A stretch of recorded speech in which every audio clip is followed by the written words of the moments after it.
Buenos días y sean bienvenidos a nuestro evento en formato virtual organizado por el Centro de Ética y Responsabilidad Social de la Universidad del Pacífico, Festival de Sostenibilidad de la UP. El tema a tratar es Diseñando soluciones para una educación de calidad en tiempos de pandemia.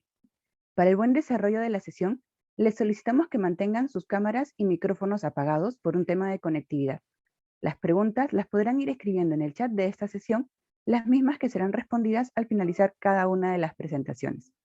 Para dar inicio a nuestro evento, doy pase a Alberto Molina, coordinador del Centro de Ética y Responsabilidad de la Universidad del Pacífico, a cargo de moderar el evento virtual. Adelante, Alberto.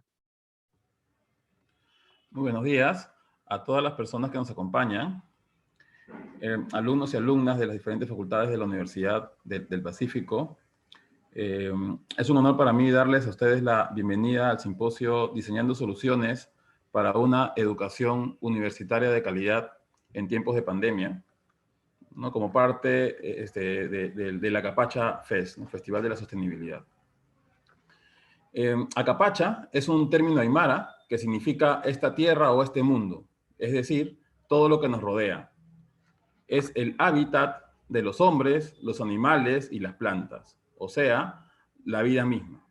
Por esa razón, consideramos sumamente importante que debemos cuidar y valorar el Acapacha. El evento es organizado por el Centro de Ética y Responsabilidad Social de la Universidad del Pacífico y las organizaciones estudiantiles Acción Sostenible y el Centro de Estudiantes de la Universidad del Pacífico, conocido como CEU. Y tiene como objetivo difundir, sensibilizar, capacitar y empujar a la comunidad universitaria para que actúen a favor de los Objetivos de Desarrollo Sostenibles, conocidos como ODS. Este año celebramos la 5ª edición de la Acapacha Fest y estamos abordando la temática del ODS 3, Salud y Bienestar, y el ODS 4, Educación de Calidad. Diseñando Soluciones es una iniciativa que nació en el Acapacha Fest pasado, en el año 2019, y tiene dos partes. La primera parte consta de 2 ponencias a cargo de 2 profesores expertos de la UP en la calidad de la educación superior. Y una segunda parte, que es un workshop, donde los participantes conformarán grupos para proponer iniciativas para mejorar problemas que serán planteados. Entonces, para empezar esta primera parte, nos acompañan 2 profesores e investigadores de la Universidad del Pacífico, Pablo Lavado y Carlos Lacerna, ¿no? Durante las exposiciones, los participantes pueden formular las preguntas por el chat, ¿no? Tomaremos nota y al finalizar las 2 exposiciones, los profesores responderán a las preguntas planteadas.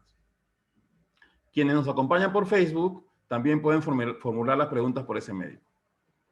Entonces, la primera ponencia, Retos de la Educación Superior, está a cargo del profesor Pablo Lavado.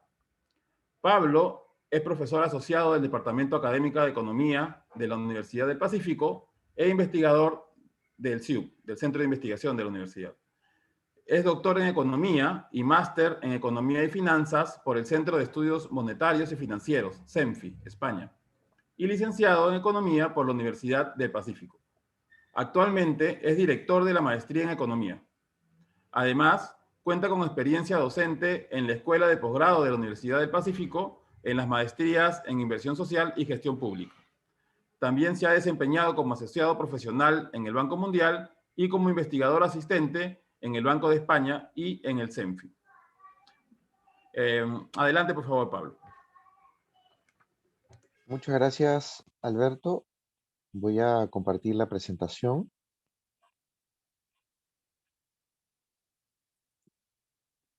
¿Ahí la pueden ver?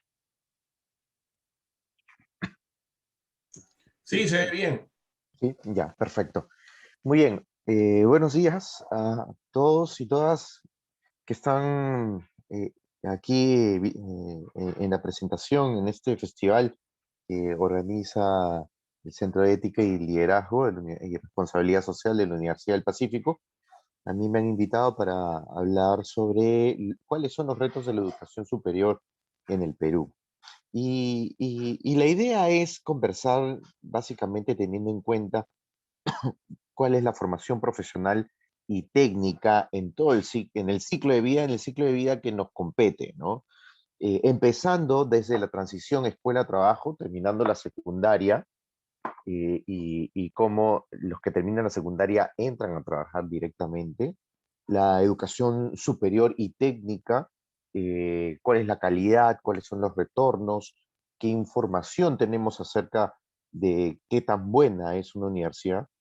Y finalmente, una vez que uno termina la educación superior, empieza a trabajar y cuál es la continuidad de la educación y la capacitación durante el ciclo laboral. Vamos a empezar primero con cuáles son estas habilidades que las empresas están demandando actualmente. Ha habido un cambio en los últimos 20 años en cuanto a la demanda de ciertas habilidades de las personas. Nos enfocamos mucho en la matemática, en la comunicación, en lenguaje, en todas estas habilidades cognitivas, técnicas que nos puedan enseñar la universidad, las cuales son súper importantes y en eso ponemos mucho énfasis en la universidad, pero cada vez los empleadores empiezan a demandar otro tipo de habilidades que no necesariamente están asociadas a la técnica, sino están asociadas al trabajo en equipo, trabajo bajo presión, ser proactivo y el buen trato. Además, ser honesto, ser responsable, tener iniciativa, tener compromiso. Estas habilidades, que les llamamos habilidades blandas, cada vez son más demandadas por las empresas y cada vez tienen que ser desarrolladas, ya no solo desde la universidad, sino que estas habilidades se tienen que empezar a desarrollar incluso desde los 3 primeros años de vida. Y aquí está un poco el esquema general de lo que les quiero hablar hoy en día. Eh, Vamos a empezar a partir de la transición de la educación secundaria al trabajo. Estos jóvenes que tienen menos de 18 años y que directamente entran al mercado laboral. Luego vamos a pasar a la educación superior, tanto técnico-productiva como universitaria. Y luego vamos a pasar a la capacitación laboral. En cuanto a la primera etapa, en la transición de la secundaria al trabajo, esto es súper importante tener en cuenta porque eh, de cada 10 egresados de la educación secundaria, 1.5 va a la universidad, 1.5 va a un instituto y 7 entran directamente a trabajar, ¿no? Entonces, imagínense, ustedes son de los poco privilegiados que tienen la oportunidad de ir a la universidad en comparación al otro 70% de egresados de la educación secundaria del Perú que entra directamente al mercado laboral. Y aquí la gran pregunta es, ¿qué está brindando la educación secundaria? ¿Qué habilidades le está brindando la educación secundaria a estos chicos para que su transición al mercado laboral sea fácil y además tengan las habilidades de tal manera que se desempeñen de una manera satisfactoria y productiva y tengan buenos ingresos en el mercado laboral? Y de hecho, la respuesta es que la secundaria es una secundaria muy científica, ¿no? Es una secundaria muy orientada a que eh, asume que el estudiante va a seguir estudiando, ¿no? Y la verdad es que la realidad no es así. Por eso es que la propuesta de tener una secundaria técnica eh, que esté vinculada a las demandas regionales y que en los últimos 3 años tenga un componente técnico, práctico, de tal manera que se trabaje de manera conjunta con los CEPROS, con los institutos, y que una vez que terminen la secundaria tengan habilidades, capacidades, eh, oficios que les puedan ayudar a tener mejores trabajos al terminar la secundaria, ¿sí? Y esto es algo que el Ministerio de Educación ha empezado a explorar. Ya teníamos en el pasado en el Perú esta especie de secundaria dual. La idea es retomarla, fortalecerla y vincularla con las actividades económicas que en la región tenemos, ¿no? Imagínense, 70%, ¿no? Luego pasamos a la etapa superior y fíjense, lo que tenemos aquí es la caracterización de los retornos, qué tan rentable es estudiar una carrera en una determinada institución de educación superior. El gráfico de la izquierda son universidades y el gráfico de la derecha son institutos. En el eje de las X tenemos el costo, anual de lo que costaría esa carrera en esa universidad o instituto. Y en el eje de las Y tenemos la rentabilidad, qué tan rentable es, ¿no? Las líneas verticales y horizontales que hemos graficado ahí son los promedios, ¿no? Los promedios, el promedio del costo y el promedio de la rentabilidad. Y fíjense que estas líneas, esta línea horizontal y vertical, ha dividido a los retornos, a las carreras, en 4 cuadrantes, en donde los dos cuadrantes de arriba reflejan universidades e institutos que tienen una rentabilidad mayor al promedio, ¿sí? Los que están por abajo son rentabilidad menor al promedio, y lo que es peor, lo hemos graficado con colores porque creemos que el rojo son aquellas universidades e institutos que son caros, más caros que el promedio y que no tienen una rentabilidad más alta que el promedio, ¿no? El amarillo son universidades o institutos que no cobran tanto, pero tampoco tienen una alta rentabilidad. Y fíjense, lo que es interesante es lo que está por encima. Universidades que pueden ser caras o baratas, institutos que pueden ser caros o baratas y que ofrecen una rentabilidad por encima del promedio. E incluso lo que parece más interesante es que hay institutos que presentan un costo menor al de una universidad y una rentabilidad mayor al de una universidad. Es interesante.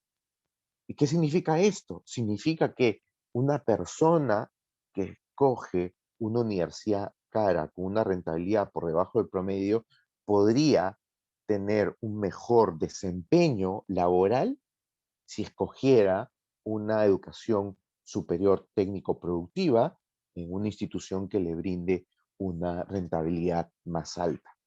Sin embargo, ¿cuál es el problema aquí? El problema aquí es que todo el mundo quiere estudiar en una universidad.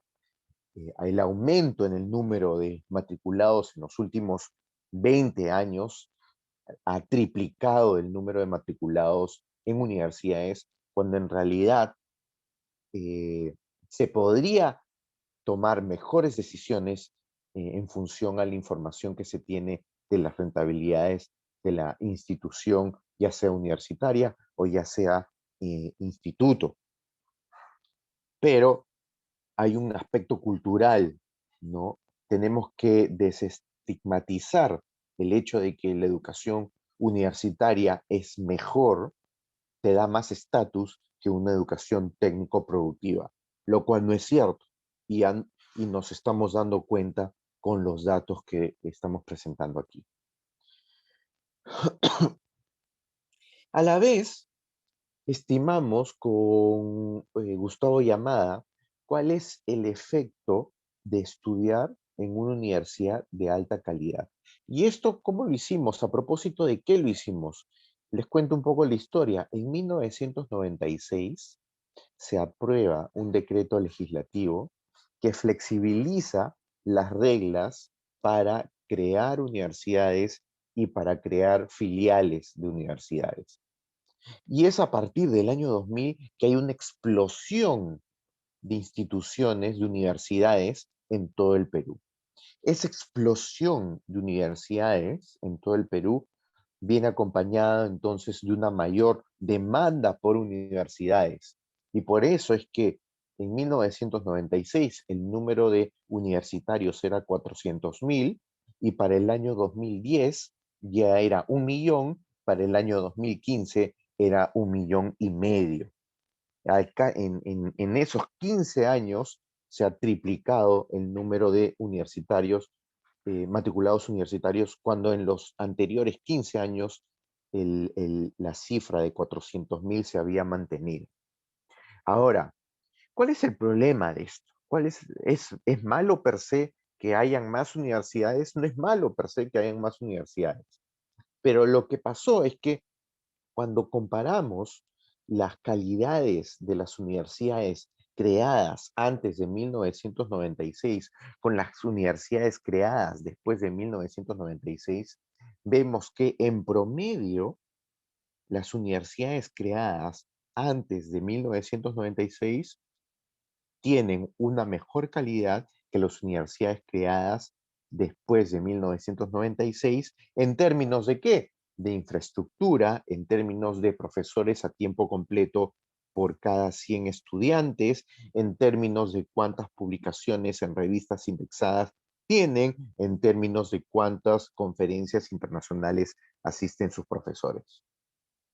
Teniendo eso en cuenta y haciendo uso de algunas técnicas econométricas que tenemos a la mano, encontramos que el retorno de estudiar en una universidad de alta calidad en comparación a estudiar en una universidad de baja calidad es de 17%. Es decir, la persona que estudia en una universidad de alta calidad gana en promedio 17% más que una persona que estudia en una universidad de baja calidad.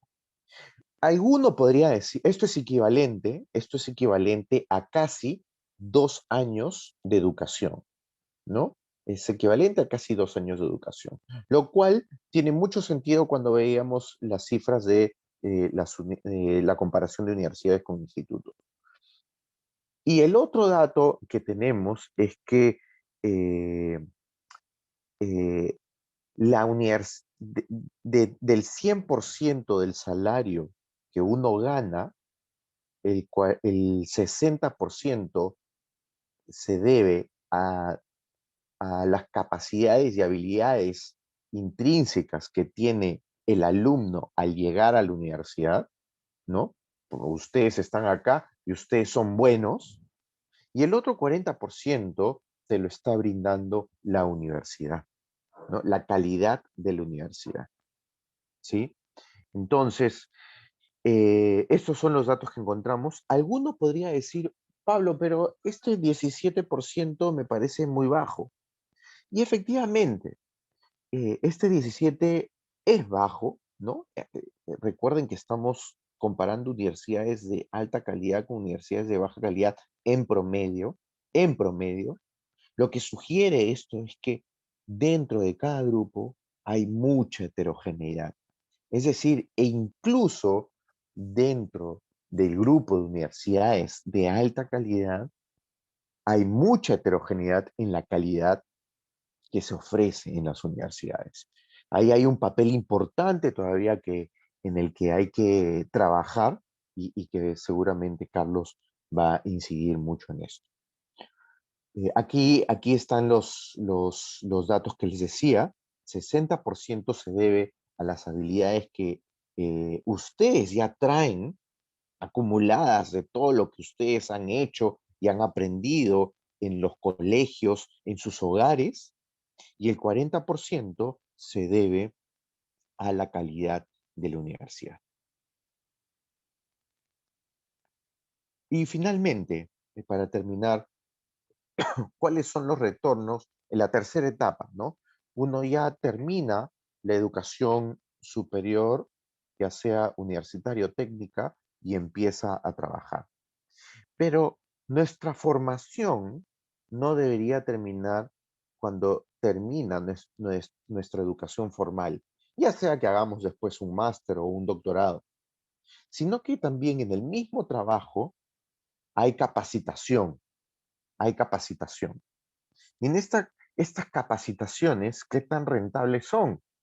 Y lo que nos dicen los datos es que la capacitación durante el trabajo te rinde 16% adicional a tu salario.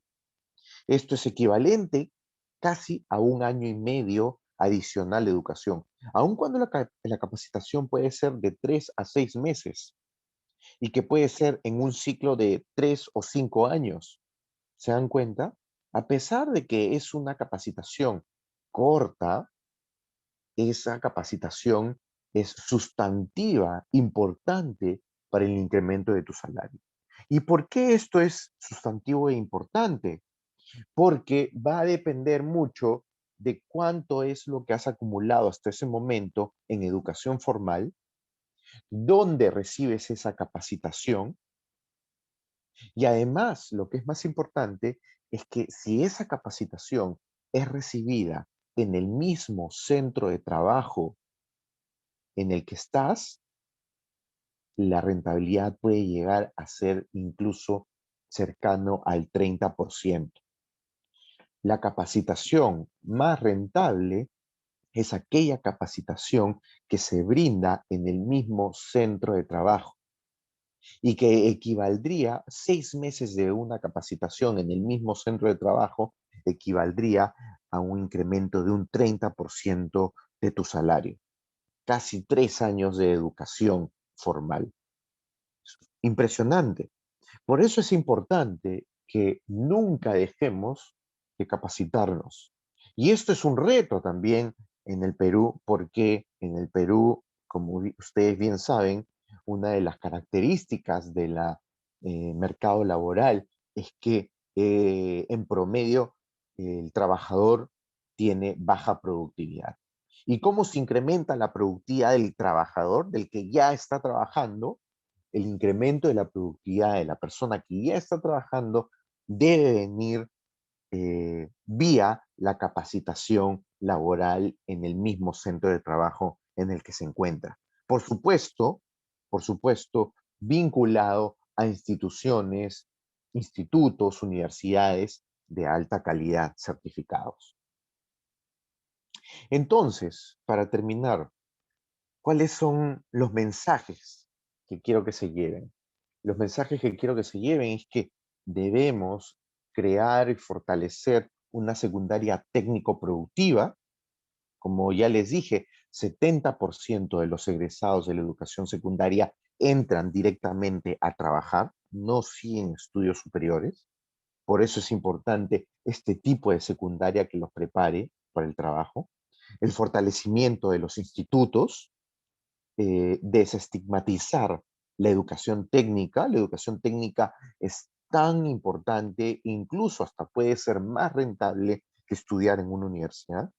El fortalecimiento de las universidades en las regiones, incentivar la capacitación continua, fortalecer los consejos sectoriales regionales, son estos grupos en donde el mercado educativo y el mercado laboral se encuentran y conversan acerca de lo que, por un lado, se enseña y por otro lado, se demanda en el mercado laboral. Entonces hay una unión, hay una confluencia de expectativas y de necesidades que se deben cubrir en las instituciones educativas y que luego se van a demandar en las empresas. Una educación, y ahora último que estamos en tiempos de pandemia, la educación híbrida, presencial, combinada con educación a distancia, va a jugar un papel importante y va a ayudar a democratizar la educación superior, no al 100%, pero va a haber un espacio para esta democratización. Y finalmente, es importante trabajar para el retorno a la presencialidad en todos los niveles educativos, no solamente en los básicos, sino también en la educación superior. Sí, muchas gracias por el tiempo que me han brindado.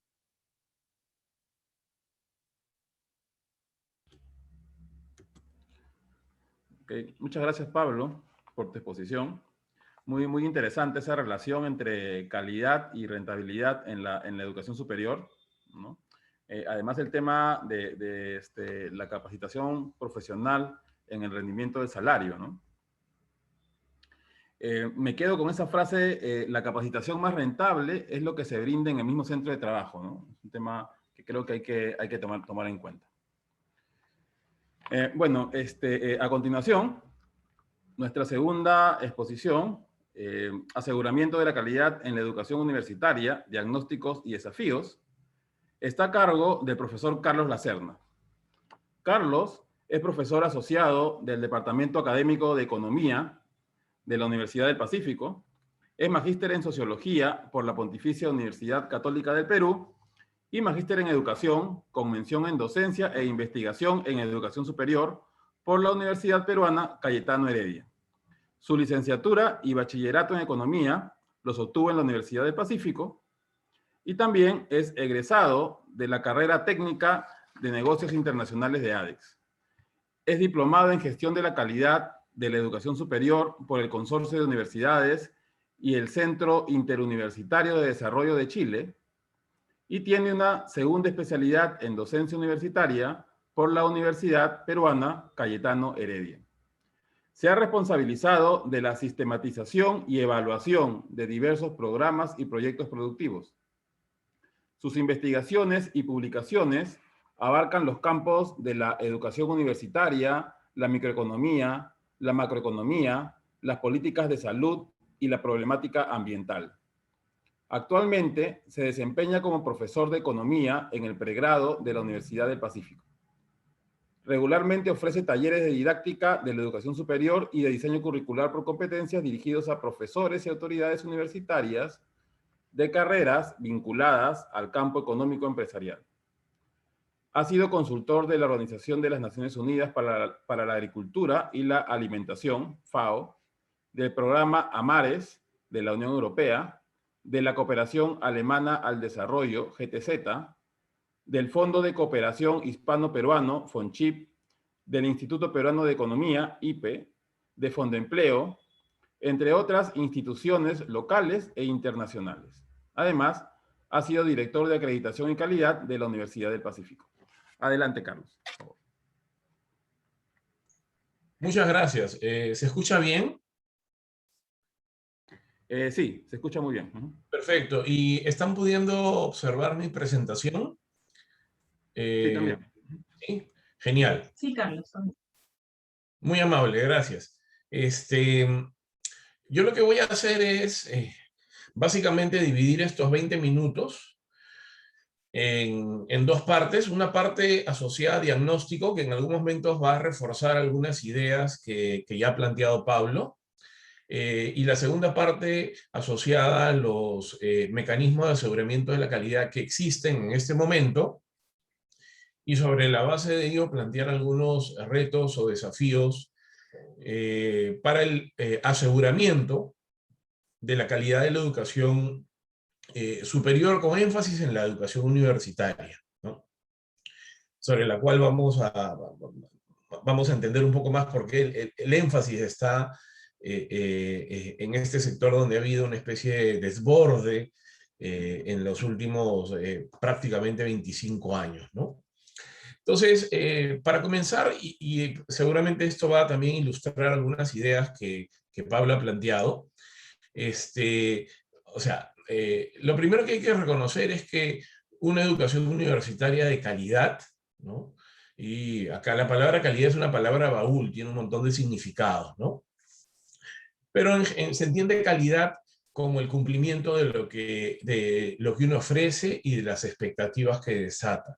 Y hoy en día se espera que una universidad cumpla tres grandes misiones: generar conocimiento, transmitirlo y proyectarse a la sociedad, responsabilidad social, ¿no? Por ejemplo, este tipo de eventos están enmarcados en esa tercera gran misión que tienen las universidades, ¿no? De proyectarse a la comunidad. Y las universidades que cumplen a cabalidad esas tres funciones, pues, generan un impacto positivo, ¿no? Es decir, universidades de calidad tienden a generar un impacto positivo en la generación de conocimiento, ¿no? En la generación de capital humano, que es darle saberes, habilidades, destrezas a las personas que les permiten tener mayores oportunidades en la vida y llegar a lo que se denomina una movilidad social ascendente, salir de la pobreza en todo caso, o mantener su posición social, o mejorarla. Esto además está asociado a mayor productividad en el sector productivo, ¿no? Recuerden que lo que ha funcionado en el mundo es básicamente las economías de mercado, ¿no? Los modelos que se han apartado de las economías de libre mercado son modelos que han fracasado y con sus diversas variantes, ¿no? Desde un capitalismo como el sueco, que tiene un estado del bienestar bien desarrollado, probablemente un capitalismo como el israelí, que tiene servicios sociales de primera calidad, hasta un capitalismo un cuanto más agresivo, como el de los Estados Unidos, ¿no? Los modelos que han funcionado en términos generales y que han facilitado la inserción de los trabajadores del sistema productivo son aquellos que están asociados a una educación universitaria de calidad, ¿no? Y esto a su vez contribuye, ¿no? Es una especie de círculo virtuoso a un mayor crecimiento de la economía y a su vez a una reducción de la desigualdad, es decir, un mayor acceso a la universidad de calidad, enfatizo esta idea, no solo es acceder a la universidad, sino acceder a una universidad de calidad, en esas grandes misiones que he descrito, tiende a reducir el otro problema social que es la desigualdad económica, ¿no? Y lo que ha pasado en el mundo, ¿no? Esto es una tendencia global, no es algo particular del Perú, de América Latina, es una masificación. Después de la Segunda Guerra Mundial, el número de universidades se dispara. En América Latina el crecimiento de las universidades estuvo muy influenciado también por lo que se conoció como la Reforma de Córdoba, que modeló de alguna manera la gestión de las universidades en la región, donde se le dio mucha participación al estudiantado, ¿no? En un aire de democratización, ¿no? Es algo muy particular de la región. Y en el caso peruano, el número de universidades creció prácticamente exponencialmente, ¿no? Y esto se puede observar básicamente en la categorización de las 3 tipos de universidades que tenemos en este momento. Los términos que ustedes observan acá pueden resultar por momentos o tal vez un tanto confusos, ¿no? Porque básicamente tenemos universidades públicas, que creo que no hay duda en ese sentido, pero tenemos privadas asociativas y privadas societarias, ¿no? Las públicas y las privadas asociativas son las universidades más antiguas en el Perú. En realidad las más antiguas son las públicas, y las societarias son un tipo de universidad que surge en el epicentro de la implementación de reformas de mercado en nuestro país, que son universidades cuyo título en realidad debe decir privadas con fines de lucro, ¿no? Es decir, hasta antes de la década de los años 90, la educación universitaria en nuestro país podía ser pública o privada, pero sin ánimo de lucro. Es decir, no podía haber un propietario de la universidad que se quedara con las utilidades o las ganancias que generara esa institución, ¿no? Y como vemos, el crecimiento fuerte, ¿no? Esas barras tipo moradas que se observan ahí en la parte superior, ¿no? Ha estado muy concentrado en las de tipo privado societario, es decir, universidades con ánimo de lucro, ¿no? Esto, por si acaso, esta barra incluye acá universidades que en este momento están operando, pero que están con licencia denegada. La mayoría o el grueso de negatoria de licencia de funcionamiento por no cumplir estándares básicos de calidad ha estado concentrado en este grupo de 50 universidades de acá, que son universidades privadas con ánimo de lucro, ¿no? Donde empieza justamente y donde se observa una especie de cambio, de punto de inflexión, de cambio en la tendencia, justamente en el año 96, fines del año 96, el decreto legislativo 882 permite de una u otra manera, bajo el amparo de la idea de promover la inversión en educación, muy alineado con las ideas del Consenso de Washington y de las reformas de mercado implementadas en aquella época, y siguiendo mucho el modelo chileno, ¿no? El modelo económico peruano es una especie de copia, en muchos aspectos, de las reformas implementadas en Chile entre las décadas de los años 70 y 80, ¿no? En nuestro país se implementa desde los 90. Y diría yo que lo que pretendió crear, permitir la entrada al mercado de universidades con ánimo de lucro, ¿no? Con fin de lucro, respondió a 3 objetivos. Fueron 3 los grandes objetivos. Primero, incrementar la oferta, ¿no? Para evitar todo este tema de que chicos que postulaban 1, 2, 3 o 4, 5 años y no conseguían entrar a la universidad. Segundo, se consideró que esto iba a democratizar las universidades, ¿no? Mayor oferta, facilita el acceso, ¿no? Y además, pues, cuando se liberaliza el mercado, surgen productos de diversos estándares y diversas calidades, y iban a haber, en términos simples, universidades de todos los precios, ¿no? Y lo tercero, que esto iba a mejorar la calidad del sistema de educación universitaria, porque la competencia entre las universidades iba a ser de que traten de conseguir a los mejores estudiantes, ¿no? Sobre la base de sus éxitos en el mercado laboral. De estos 3 elementos, solo el primero se cumplió, es decir, la oferta se incrementó, y que, como ustedes pueden ver en esta zona de acá, se ve el crecimiento básicamente fuerte por el lado de las universidades privadas, sobre todo aquellas con ánimo de lucro, ¿no? Que ya llegan, a diferencia de lo que sucedía antes de los 90, donde la mayoría de universidades eran públicas en nuestro país, superan ya a las universidades públicas o nacionales, ¿no? Pero en cuanto a la democratización y en cuanto a la mejora en la calidad, no se cumplieron los supuestos. Se pensó de una manera un tanto sencilla, ¿no? Porque tal vez es el pensamiento leche-ensi, ¿no? Recordarán los que tienen, de repente, los que más son los moderadores. Acá en la década de los años 80 había una escasez, sobre todo a fines de los 80, básicamente explicada por el desastroso modelo económico intervencionista, y su expresión eran los controles de precios, ¿no? Entonces, había un monopolio estatal encima de provisión de muchos de bienes y servicios básicos. Entonces había escasez de leche, de arroz, de azúcar, y habían pocos productos para escoger. Y lo poco que había no necesariamente era de buena calidad. Cuando se liberaliza la economía, se permiten las importaciones, se fomenta la competencia, aparecen productos de todos los gustos y sabores, el mercado se hace más competitivo, los precios empiezan a bajar, ¿no? Y esto también contribuye a frenar la inflación.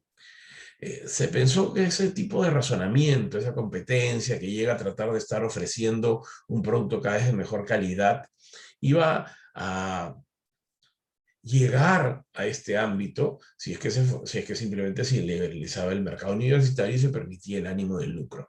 Pero como vamos a ver por este diagnóstico, eso no necesariamente sucedió. Algo muy interesante de observar es que el crecimiento de universidades ha estado, y de carreras especial, ha estado muy orientado al campo administrativo, ¿no? La mayoría de universidades en este momento, o sea, la carrera con mayor presencia, ¿no? La carrera más ofrecida por las universidades y la que tiene más estudiantes, es la carrera de administración de empresas, ¿no? Y esto implica un quiebre estructural. Hasta los años 80 las expectativas de movilidad social estaban concentradas en la educación básica, carreras como educación. Huber y Lamas, un par de antropólogos del Instituto Peruano de Economía, hace 2 años publicaron Deconstruyendo el Rombo, porque ellos lo que plantean es que el crecimiento económico de los últimos 30 años, ¿no? Interrumpido por las crisis financieras de fines de los años 90, ¿no? Pero que ha sido, pues, un crecimiento sostenido, sólido, que ha permitido movilidad social, y que haya una gran cantidad de estudiantes universitarios en este momento que son la primera generación de los hogares que accede a la universidad, ¿no?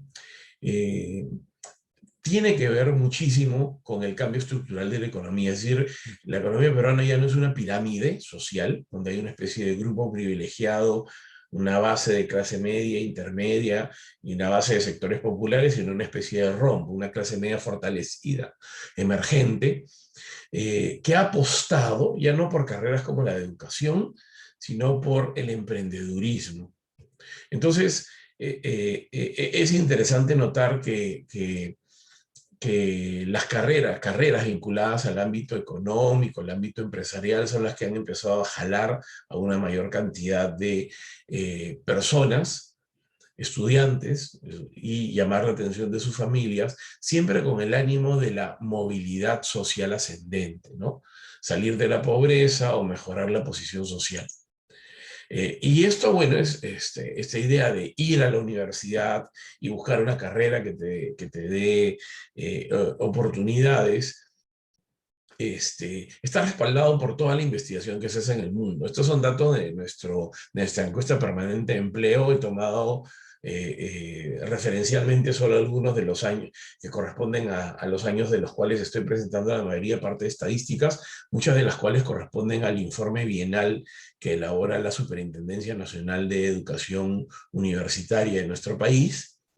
Y como en todo el mundo se observa que una persona que va más años, ¿no?, o que accede a más años de educación, no solo termina la educación primaria, sino termina la secundaria, tiene mayores ingresos, ¿no? En promedio, ¿no? Esto hay que matizarlo luego por sectores, por actividades y por calidad de instituciones, ¿sí? ¿No? Y además, entre otras cosas, pues, ir a la universidad reduce la probabilidad de caer en el subempleo. Un subempleado del nivel que más nos preocupa, que es el subempleo invisible, es una persona que trabaja muchísimas horas pero gana poco, en términos simples, ¿no? Incrementa también la probabilidad de salir de la informalidad, de encontrar un empleo formal, aquel que te da beneficios sociales, vacaciones, seguro de salud, etcétera, ¿no? Y lo interesante es que al haber incrementado el número de universidades también se ha hecho más heterogénea la oferta de calidad, ¿no? Y cuando se han utilizado algunos indicadores, ¿no? Por ejemplo, si la universidad tiene un peso importante en investigación, se encuentra que hay una mejora sustancial en varios de estos objetivos universitarios, ¿no? Es decir, las universidades que tienen mayor producción científica, ¿no?, de clase o de calidad alta o por lo menos media, sus estudiantes tienen menor probabilidad de caer en el subempleo, tienen mayor probabilidad de conseguir un empleo formal y mejor remunerado, ¿no? Entonces, ¿qué es lo que ha pasado, no? Si es que se ha incrementado la oferta por el número de universidades privadas, básicamente, sobre todo por aquellas con ánimo de lucro, es muy fácil entender porque hay una selectividad baja en el sector privado. Es decir, en promedio, de cada 1,3 postulantes a las universidades privadas en este momento, estos son datos del último informe bienal, de cada 1,3 ingresa uno. O sea, casi pues, o sea, si postulan 130, entran 100. En cambio, en las públicas, ¿no?, de cada 5,1 postulantes, o sea, de cada 51 postulantes entran 10, ¿no? De cada 5,1 entra 1, de cada 51 entran 10. Las universidades públicas se han hecho más selectivas, básicamente porque las privadas, sobre todo aquellas con ánimo de lucro, finalmente, si el objetivo de la universidad es lucrar, tener utilidades, lo que necesita es tener un aula llena de estudiantes. Entonces los incentivos a incrementar la admisión son evidentes, ¿no? Y muchas universidades crecieron mediante filiales, hubo poco acceso a zonas rurales, ¿no? Y el crecimiento ha estado concentrado pues en aquellas universidades con ánimo de lucro. Entonces, Acá hay una primera señal preocupante. Nos dice que esos elementos que inspiraron la reforma en los años 90 no se están cumpliendo. ¿Por qué? ¿No? Solo para que nos demos una idea más. Solo hay 2 censos universitarios, lamentablemente, disponibles, pero nos permiten hacer una comparación porque justo el primero corresponde al año 96, que es cuando se da esta reforma que permite la creación de universidades con fines de lucro. En aquella época, las universidades privadas en Lima tenían 24% de estudiantes provenientes de otros departamentos, de otras regiones. Para el 2010, el segundo censo, 15 años después, ya habiendo crecido el sector privado, habiéndose masificado, habiendo entrado a las regiones, habiendo crecido el número de universidades fuera de Lima, las universidades privadas en Lima siguen concentrando un mayor número de estudiantes que provienen de fuera de nuestra ciudad, ¿no? ¿Por qué? Porque eso es un síntoma de que por lo menos las élites regionales, lo que están y obviamente como cualquier padre que quiere darle la mejor educación a sus hijos, están optando por universidades de mayor calidad, las cuales siguen estando concentradas en la provincia o la región de Lima, ¿no? Entonces, el tema de calidad no necesariamente mejoró, y el tema de la democratización tampoco se cumplió, ¿no? Son algunos indicadores interesantes, ¿no? Es decir, aquellos cuyos padres tienen título universitario, es más probable que vayan a la universidad que aquellos que no lo tienen. Aquellos que provienen del 20% superior en materia de ingresos, o sea, el 20% más rico de la población, ¿no? La mitad de los jóvenes entre 16 a 20 años de ese grupo accede a la universidad, y en el caso del 20% más pobre, menos del 10%, ¿no? Entonces, además, la universidad sigue siendo, pues, mayoritaria en acceso a aquellos que provienen de una lengua materna en castellano, y la dependencia del hogar es un dato interesante. Cuando hay más gente dependiente en el hogar, es decir, por ejemplo, una persona con una enfermedad a la que hay que cuidar, ¿no? Un mayor número de hermanos, etcétera, menores, también dificulta el acceso a la universidad. O sea, en términos simples, resumidos, no se ha cumplido esta idea de la democratización de la universidad, ¿no? Que sigue siendo, por lo menos en aquellos ámbitos de las universidades que ofrecen mayor calidad, una especie de claustro para los grupos más privilegiados, ¿no? Y no solo eso, hay un tema sobre educación, es decir, prácticamente la mitad de los... Esto cambia según los indicadores. Hay unos indicadores que te dan señales de entre 30 y 40%, otros entre 40 y 50%, como es este caso. Pero lo que te dicen es que cerca de la mitad, un poco menos de la mitad de los egresados universitarios no están laborando, entre comillas, lo que se denomina de modo pertinente. Es decir, no solo no están ejerciendo su profesión, sino que además están obteniendo remuneraciones que podrían haber obtenido sin haber cursado estudios universitarios, ¿no? Nuevamente, otro síntoma de problemas de calidad. Y estos datos que les estoy presentando, como les digo, provienen del último informe bienal de la SUNEDU. O sea, ya vienen en una etapa en que ya hay un sistema de aseguramiento de la calidad que se ha venido desarrollando en los últimos 15 años progresivamente, ¿no? No solo eso, ¿no? La falta de democratización se manifiesta en diversos ámbitos, ¿no? Si bien hay un acceso paritario, es decir, entra prácticamente el mismo número de hombres y mujeres a la universidad en estos momentos, de todas maneras, hay unas brechas bastante marcadas por carreras, ¿no? En el caso de las carreras de ciencias de la salud, el porcentaje mayoritario es de mujeres. En el caso de las de ingenierías, el porcentaje mayoritario de estudiantes son hombres, ¿no? Y los desbalances también tienen que ver con materia de remuneraciones y acceso a posiciones laborales, es decir, los hombres tienen mayor probabilidad de obtener un empleo y tienen mayores remuneraciones en promedio que las mujeres que tienen la misma educación o que incluso provienen de la misma universidad, ¿no? No solo eso, mirando el interior de las universidades, uno observa que las autoridades, estamos hablando de rector, secretario general, vicerrectores y decanos, el grueso, ¿no?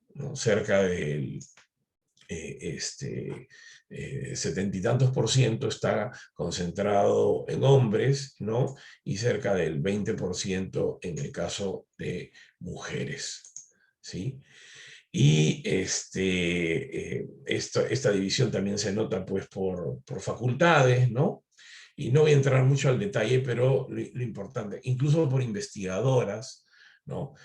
Por ejemplo, en el caso de los investigadores que tienen entre 50 y 59 años, ¿no? Que ya, digamos, ya están en una especie de cima, seguramente, de acumulación de su producción intelectual, ¿no? El 70% de los investigadores universitarios son hombres y el 30% son mujeres, ¿no? Aunque hay que reconocer, ¿no? No hay datos históricos de esto, pero que sí hay un avance, porque si uno observa a las investigadoras menores de 29 años, o sea, las que están entrando en la carrera de investigación, prácticamente equivalen, ¿no? Tienen 47% versus 47.7 versus 52.3 en el caso de hombres, ¿no? Hay una especie ya de paridad en el ingreso a la investigación, ¿no? Y lo mismo vemos en carrera docente, ¿no? O sea, este es un reflejo, pues, de grandes brechas, ¿no? Hay un problema de calidad asociado a la carga lectiva, ¿no? Es decir, por ejemplo, Pablo y yo, nosotros en la Universidad del Pacífico tenemos una carga lectiva obligatoria de 8 horas semanales, ¿no? Y quienes tienen alguna función de alta responsabilidad, por ejemplo, como la de Pablo, que es director de la maestría, normalmente le reducen parte de su carga de enseñanza para que pueda dedicarse a esa labor y también a investigar, ¿no? Entonces, un profesor en la Pacífico tiene una carga de horas de enseñanza en promedio de 8 horas, siempre que hay horas adicionales de preparación de clases, corrección de exámenes, etcétera, pero el resto de tiempo se necesita para hacer investigación, si no, no se produce. En promedio en el país la carga es de 16.3 horas, ¿no? Y en las universidades privadas con ánimo de lucro supera las 20 horas, ¿no? Esto deja poco tiempo para hacer investigación, es decir, para generar conocimiento, ¿no? Y además hay una presencia baja, ¿no? Aún de docentes con grado de doctor, ¿no? O sea, es decir, el investigador por excelencia, ¿no?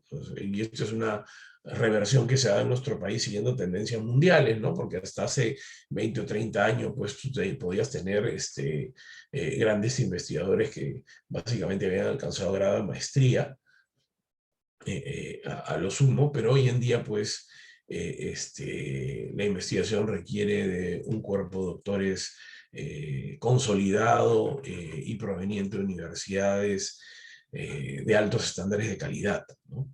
Entonces, también hay una señal ahí de problemas que aún no se revierten, a pesar de que la ley universitaria del 2014 le ha dado mucho más peso a los doctorados para avanzar en la carrera docente, ¿no?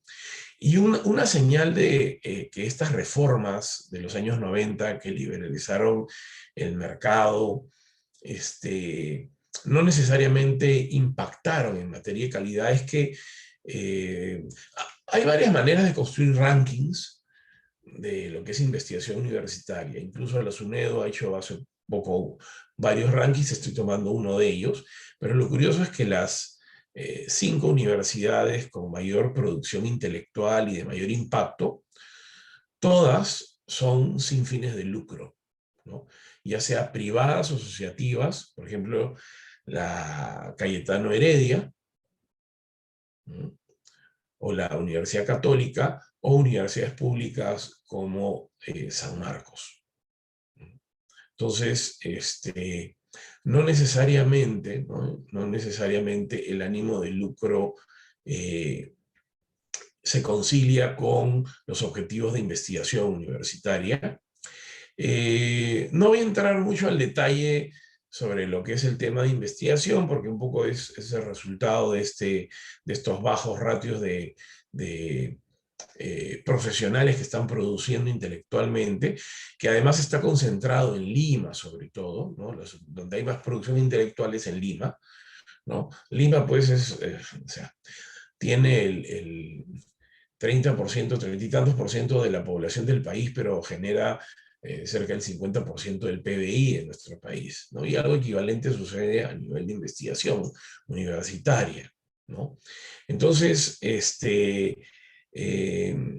ha habido un avance en materia de publicaciones en revistas científicas, y lo curioso es que ha habido una reducción de lo que es producción en temas de libros, que era la manera más usual de expresión de producción intelectual hasta hace 10 o 15 años en las universidades de nuestro país, ¿no?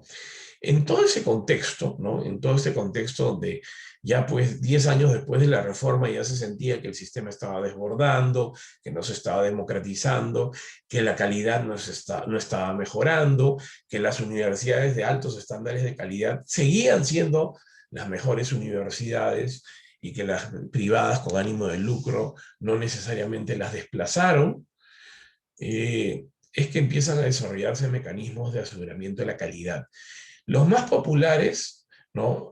Son los rankings, que usan diversos criterios, te permiten dar señales de qué tan productiva es una universidad, ya sea en materia de docencia, investigación, etc.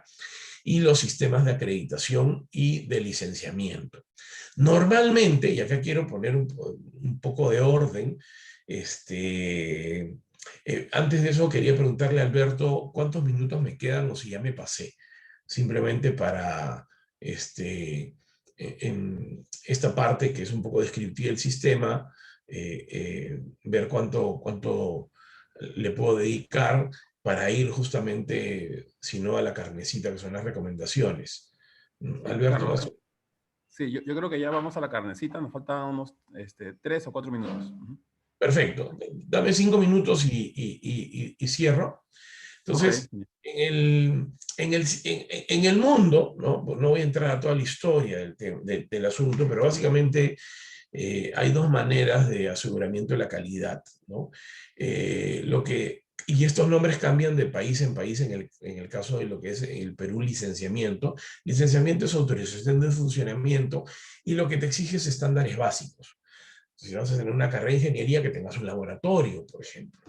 ¿No? Si vas a tener una carrera de educación física, que tengas áreas deportivas, ¿no? Te exige lo básico, un cuerpo docente a tiempo completo, etc.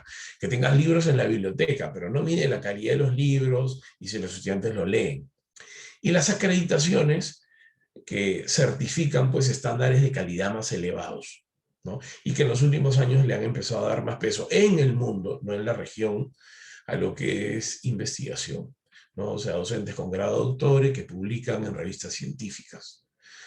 Sin embargo, como en todo mercado, pues hoy en día, así como hay universidades para todos los gustos, hay acreditadoras para todos los gustos, ¿no? Entonces, no se sorprendan si alguna universidad un día en su publicidad pone que todas nuestras carreras están acreditadas, pero hay que mirar quién te ha acreditado, ¿no? Así como hay universidades de todos los niveles de calidad, hay acreditadoras con todos los niveles de exigencia.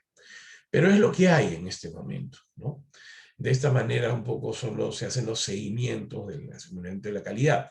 Lo normal hubiera sido que nuestro país, el Perú, cree primero un sistema de licenciamiento, o sea, que autoriza el funcionamiento de las universidades que tienen estándares básicos, y que luego cree un sistema de acreditación que le dé una especie de estrellita, sello de garantía a aquellas universidades que cumplen estándares más altos. Pero ustedes entenderán que en nuestro país las cosas no siempre funcionan de la misma manera que en el resto del mundo mejor organizado. Creamos en el 2006 nuestro sistema de acreditación, Y recién en el 2014, con la nueva ley universitaria, nuestro sistema de licenciamiento. La acreditación que quedó en manos de lo que se conoce como el SINEACE, que es el Sistema Nacional de Aseguramiento de la Calidad, y el licenciamiento en manos de la Superintendencia Nacional de Educación Universitaria, la SUNED, ¿no? Entonces, yo voy a compartir esta presentación, se la puedo enviar terminando a Alberto, y van a ver que cada diapositiva tiene links a papers o a las fuentes de donde viene, tanto en las anteriores como en las que vienen, de donde viene la información, ¿no? Entonces, la ley universitaria lo que dijo, o lo que señaló, es que la acreditación era voluntaria, salvo para algunas carreras que estuvieran estipuladas, y puso en reorganización en el año 2014 al sistema de acreditación. Le dio 90 días al ministerio para lo reorganice y lance una nueva propuesta de sistema de acreditación con estándares más altos. Eso fue 2014 y tenían 90 días. Hasta ahora ese proceso no ha terminado, ¿no? Vamos más de 8 años, ya prácticamente más de 7 años, prácticamente 8 años, y esos 90 días se han extendido como era un poco, ¿no? Pues son cosas que a veces suceden en nuestro país. Nuestro sistema, cuando surge, crea organismos, y nuestro sistema de acreditación, recuerden, fue lo primero que creamos, ¿no? Crea un sistema para educación escolar, otro para la técnica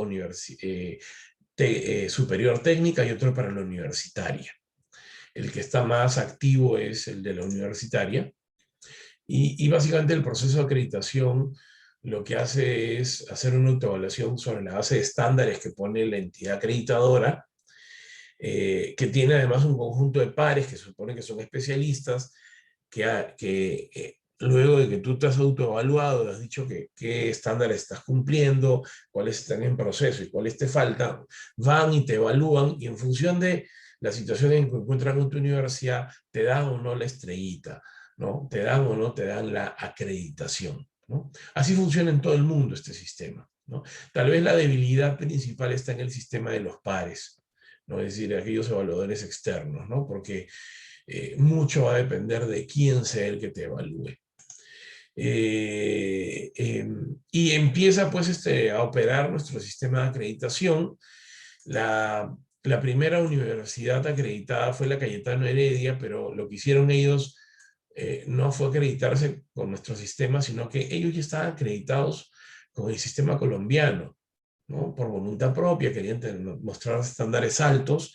Su carrera de estomatología, que es odontología, lo que hizo fue una especie de convalidación que en nuestro sistema se conoce como reconocimiento, ¿no? Y luego se empezaron a acreditar carreras que en aquella época se consideraban que iban a ser de acreditación obligatoria, como Derecho, Medicina y Educación, ¿no? Administración de Empresas, Economía, no estaban obligadas a acreditarse, ¿no?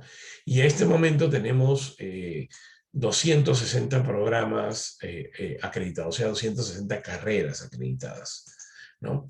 El marco legal no lo voy a entrar a detallar, pero es un marco legal que ha ido evolucionando. ¿Por qué? Porque cuando surgen los estándares del SENIACE, y en esa época yo era director de acreditación de la UP, me metí mucho al tema, algo que me di cuenta y que me llamó la atención era la cantidad de estándares, ¿no? Yo trabajaba con acreditadoras internacionales top, ¿no? Que son las que tenemos nosotros acreditaciones, y en el mundo había una tendencia a tener, pues, 10, 15 o no más de 20 estándares, ¿no? Nuestro sistema creó 96 estándares, era una cosa impresionante.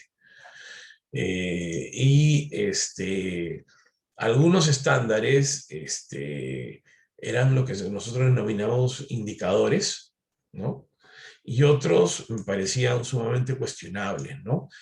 Los estudiantes están de acuerdo con las estrategias aplicadas en la enseñanza-aprendizaje.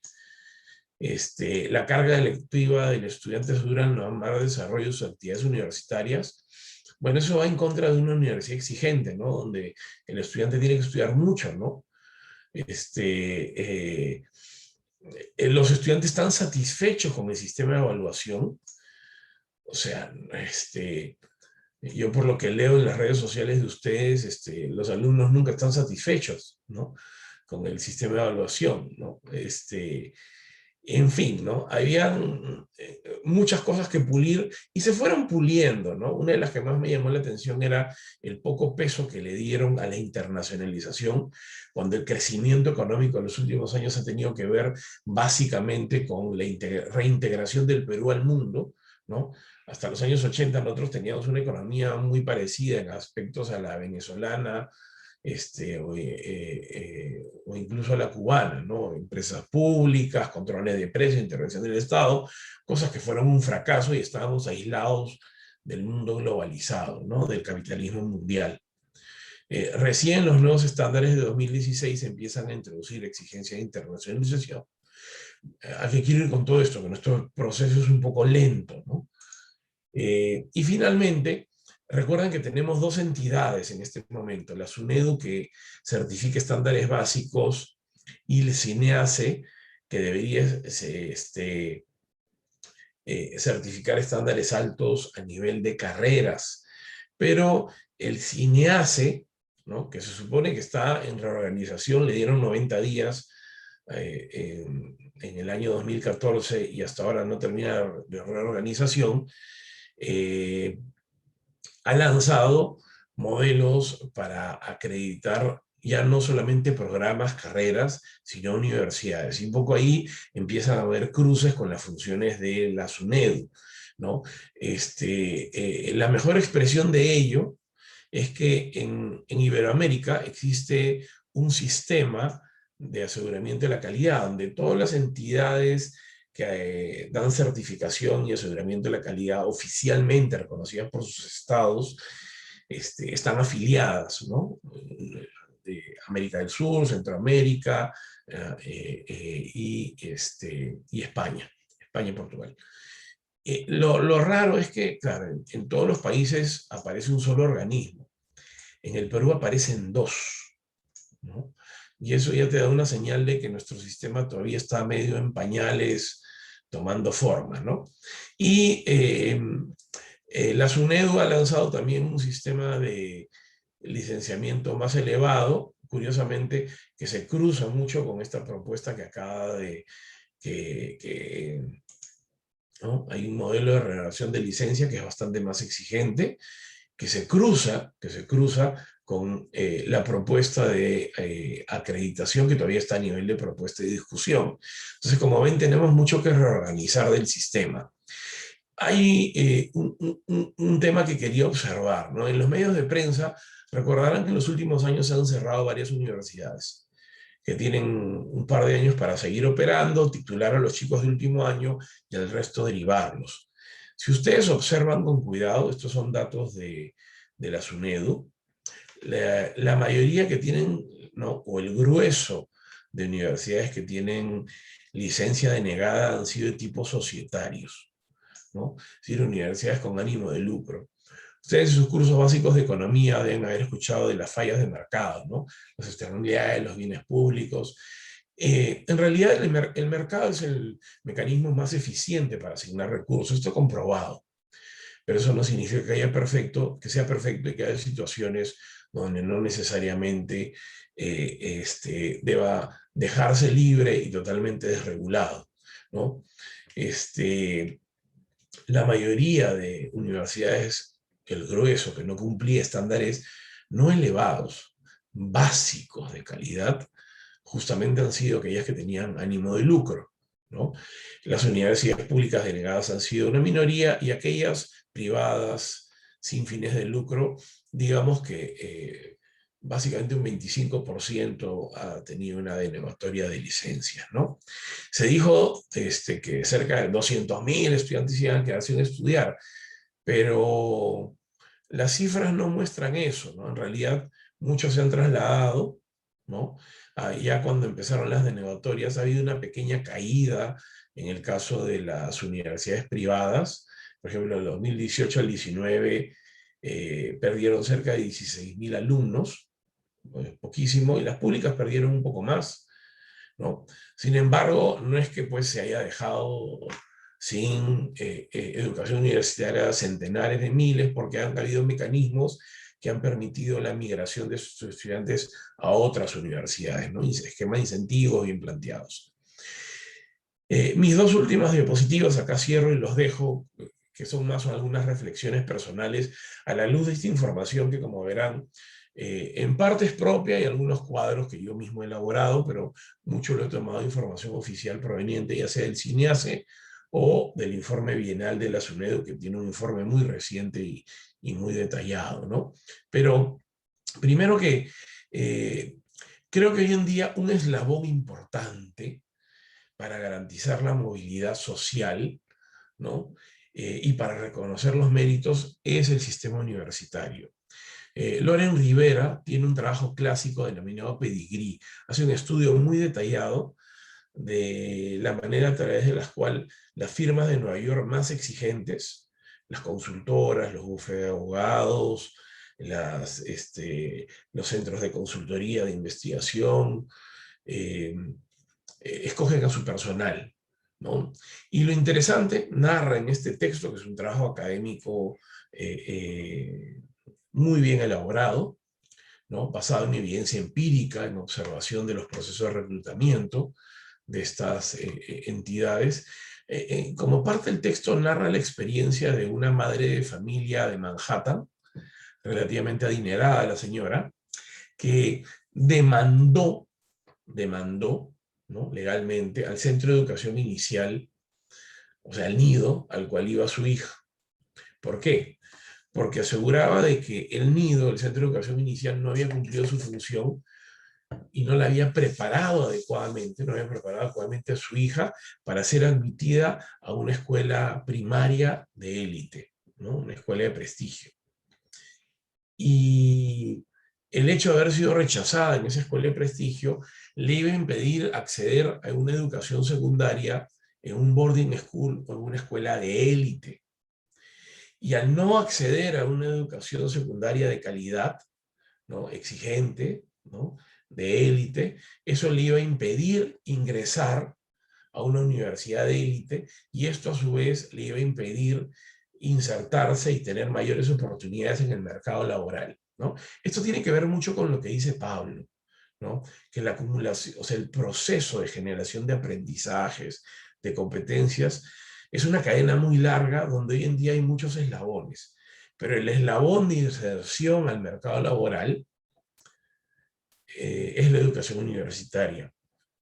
Yo soy muy crítico de la política económica desarrollada en el gobierno de Humala, pero sí también tengo que reconocer que uno de los grandes aciertos de ese gobierno fue haber lanzado este programa Beca 18, que le ha dado oportunidades a chicos de hogares de escasos recursos para acceder a una educación privada de calidad, ¿no? Y creo que es un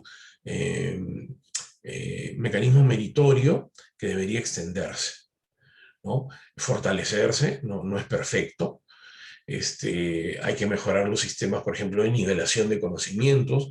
Estos chicos tienen mucho potencial, mucho deseo de aprender, pero muchos vienen de colegios que les han dado una formación escolar débil, y el aprendizaje es una construcción compleja, ¿no? Los conocimientos nuevos requieren una sólida base de conocimientos previos, pero eso es un avance importante en materia de inclusión social. ¿Qué quiere decir? Que este tema de ir por el lado de reformas de mercado, de introducir el ánimo de lucro, no necesariamente ha sido la mejor receta. Yo apostaría un poco por más programas de este tipo, donde a chicos talentosos, ¿no? se les dé la oportunidad de acceder a una educación universitaria de calidad. Porque necesitamos en este momento cuadros, sobre todo para el sector público, ¿no? El modelo económico de los últimos 30 años no ha fallado, ¿no? Se ha generado un montón de riqueza. Lo que ha fallado es el sector público, que no ha cumplido su rol redistributivo, ¿no? Estos temas de los hospitales abandonados mal hechos o mal construidos, o abandonado el proceso en plena pandemia, pues es escandaloso. Pero eso no tiene que ver con el modelo económico, eso tiene que ver con la política social, que es la que ha fallado. Entonces necesitamos tener cuadros técnicos, tanto en Lima y mucho en las regiones, para que saquen adelante al país, ¿no? Entonces, lo segundo es que creo que también ha habido un esfuerzo muy interesante contra las acciones de hostigamiento sexual. Eso es un tema tabú en las universidades. En los últimos 10 años, sobre todo, a partir de las acciones de la SUNEDU, pues hay una política masiva frente a esto que es un problema serio, es un problema social existente, ¿no? Que siempre se quería ocultar, poner bajo la alfombra, pero que era una realidad en el sistema universitario peruano. Y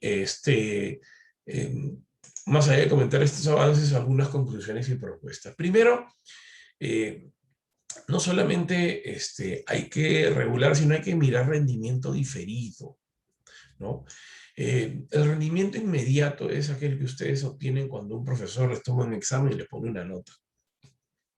El rendimiento diferido va más allá, ¿no? Por ejemplo, cuando ustedes llevan un curso de matemáticas, los que van a economía, por ejemplo, llevan un curso de matemática básica, y más adelante, cuando llevan un curso avanzado de microeconomía, donde requieren esas herramientas, pueden aplicarlas con fluidez. Significa que han aprendido, ¿no? El objetivo de la educación no es la nota, ¿no? El objetivo de la educación es el aprendizaje, ¿no? Y lo mismo sucede, ¿no? Uno va a la universidad para tener oportunidades laborales, ¿no? Para completar su ciclo de persona, ¿no?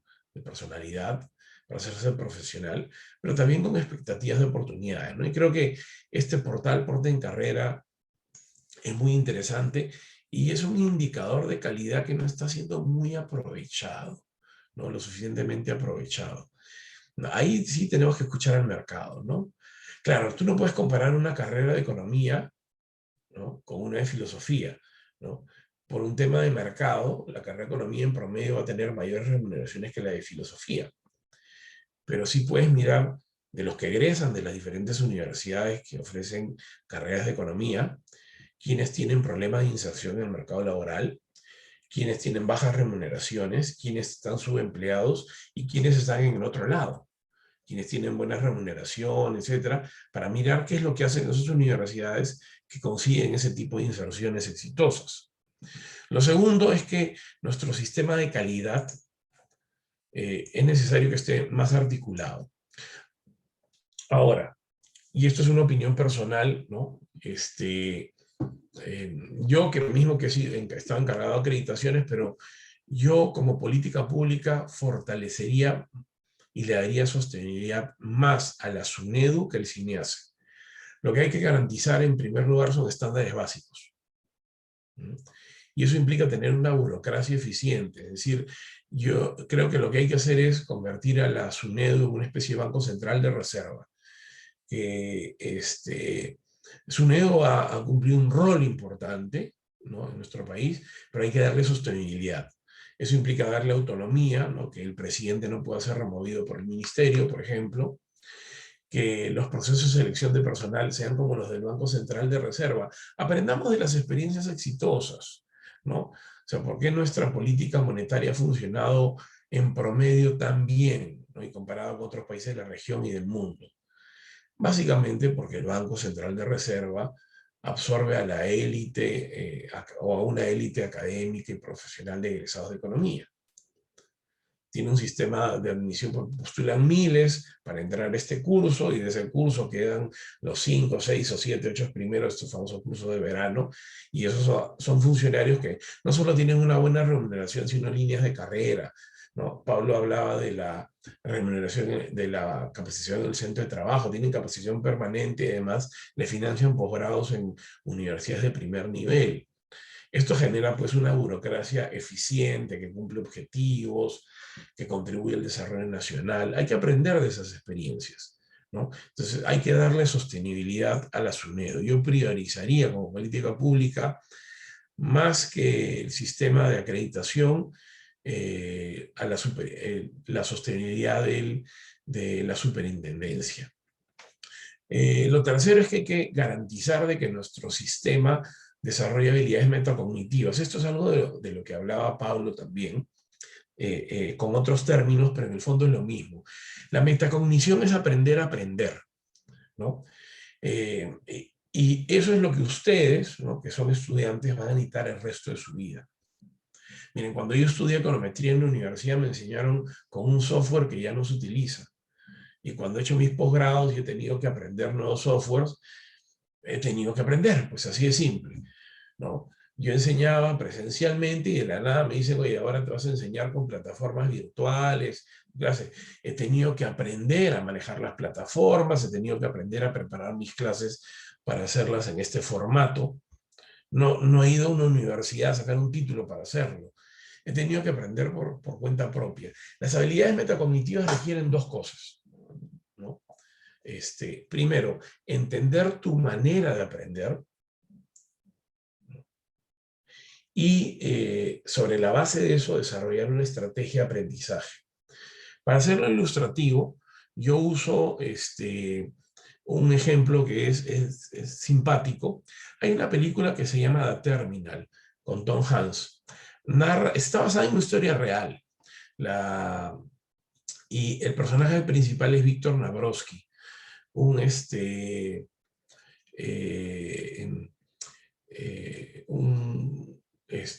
ciudadano de un país eslavo, de estos que se independizaron de la Unión Soviética luego de la caída del muro de Berlín. En la película le ponen un nombre ficticio que es Krakoya, y cuando está viajando a los Estados Unidos, ¿no?, en pleno vuelo hay un golpe de Estado en su país.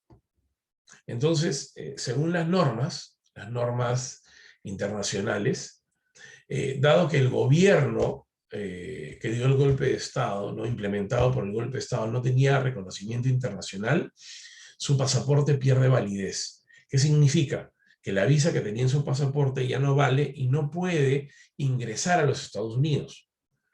Pero a su vez, deberían deportarlo, o sea, regresarlo a su país. Pero nuevamente, según normas internacionales, te deben regresar a un país que tenga reconocimiento. Y en su país había un golpe de Estado y el gobierno no era reconocido por las Naciones Unidas. Entonces, ¿qué hicieron con él? Lo dejaron unos meses viviendo en el área de tránsito, que es esta área gris, ¿no?, de tránsito internacional que no pertenece en teoría a ningún país.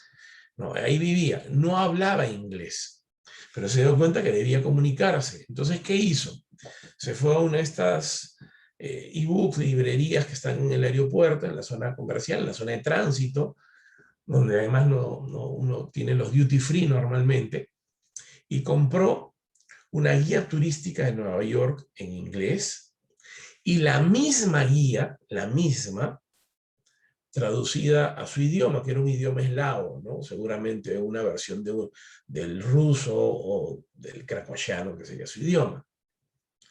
Y lo que hacía de noche, ¿no?, era ir leyendo oración por oración simultáneamente e ir infiriendo el significado de las palabras, la construcción de las oraciones, la organización del léxico, la sintaxis, etc. Y con eso adquirió un vocabulario básico que le permitió comunicarse. Ese es un ejemplo de pensamiento metacognitivo. Eso es algo que ustedes van a necesitar en la vida. Los que estudian contabilidad, tal vez les enseñen un software contable y cuando egresen ese software ya no se utilice, ¿no? Entonces vamos a tener que aprender a aprender, ¿no? Eso es algo que deben darnos las universidades. Ahora, la mejor manera es probablemente lo que hicieron con Pablo y conmigo en la universidad, que nos dieron con palo, ¿no? Nos sacaron la mugre, ¿no? Entonces el profesor explicaba el 20% que necesitabas y el otro 80% era tu problema y tenías que encerrarte, buscar materiales, estudiar en grupo, etc. No hay una sola manera, pero está confirmado que una educación exigente desarrolla habilidades metacognitivas, ¿no? Lo segundo, y no podemos dejar de pensar en el tema social, hay que repensar la educación como un derecho. Ojo, mucho cuidado. Yo no estoy de acuerdo con esa propuesta que está circulando en el ideario Perú Libre de ingreso libre a las universidades, porque eso iría en contra de la calidad. Porque tú no, o sea, eso implicaría, pues, en vez de estar cerrando las universidades por problemas de calidad, crear más universidades. Y no vas a tener número suficiente de profesores, gente con el grado académico, para dar una educación de calidad.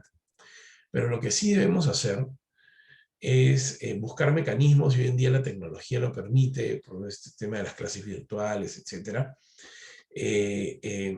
no perder talento. Es decir, no todo aquel que termina secundaria, porque como muy bien dice Pablo, hay estudiantes que van a tener una orientación en educación técnica. Yo estoy de acuerdo con la idea de Pablo de que debería haber una secundaria técnica y una que te conduzca a la educación universitaria, ¿no?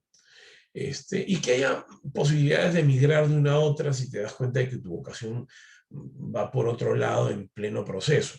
Sea como fuere, sea como fuere, lo que no podemos darnos el lujo es perder chicos talentosos, porque el talento no tiene color, no tiene raza, no tiene sexo. El talento está distribuido uniformemente en todos los estratos de la sociedad, ¿no? Y es una pena cuando un chico talentoso que quiere estudiar, que tiene inteligencia, que tiene posibilidades para obtener un grado universitario, incluso un posgrado sin ningún problema, no tienen los recursos para ir a la universidad.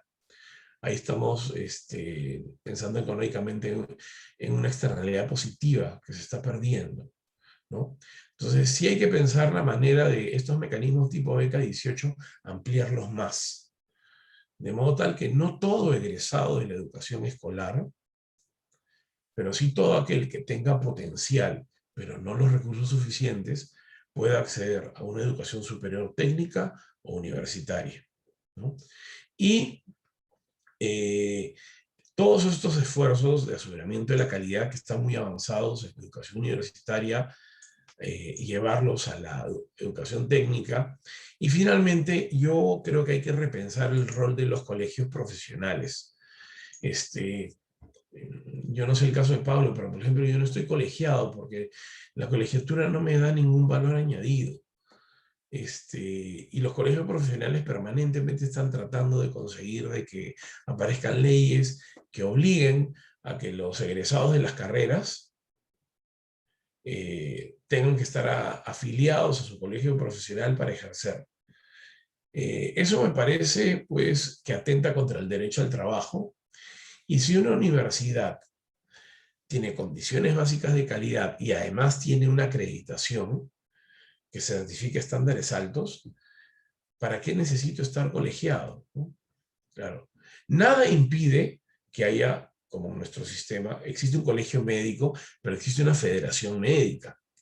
La federación defiende mucho los derechos de los médicos. Nada impide que los economistas nos agremiemos libremente para defender nuestros derechos, por ejemplo.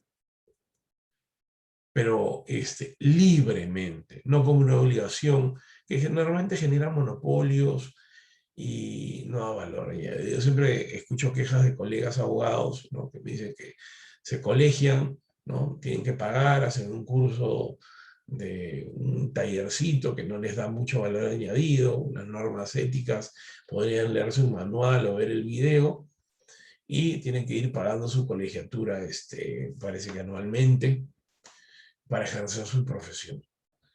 Creo que eso es algo que hay que repensar en nuestro país, dado que ya tenemos un sistema de aseguramiento de la calidad en proceso, ¿no? Como ven, con muchas debilidades, pero en proceso. Bueno, es lo que quería compartir con ustedes. Siento haberme extendido, pero dado que sé que van a hacer ustedes un trabajo de propuesta que es muy interesante, meterse a política pública, pensar cómo mejorar, cómo rediseñar, estructurar, quería que tengan, en realidad he botado mucha información, ¿no? He resumido lo más que he podido, pero quería que tengan un big picture, un panorama amplio, ¿no? Muchas gracias. Voy a dejar de compartir y terminada la presentación, le voy a enviar material a Alberto a su correo para que, si es que ustedes lo necesitan para las actividades que van a hacer, lo tenga ahí disponible. Gracias. Muchas gracias, Carlos, por tu presentación. Estuvo muy interesante. Definitivamente tocaste muchos temas importantes en la educación superior. Entonces, con tu exposición cerramos, digamos, la primera parte de este evento, ¿no? Y pasamos a la segunda parte, que es el workshop, ¿no? Esta segunda parte estará dirigida por Thais Gaona, ¿no? Thais es mentora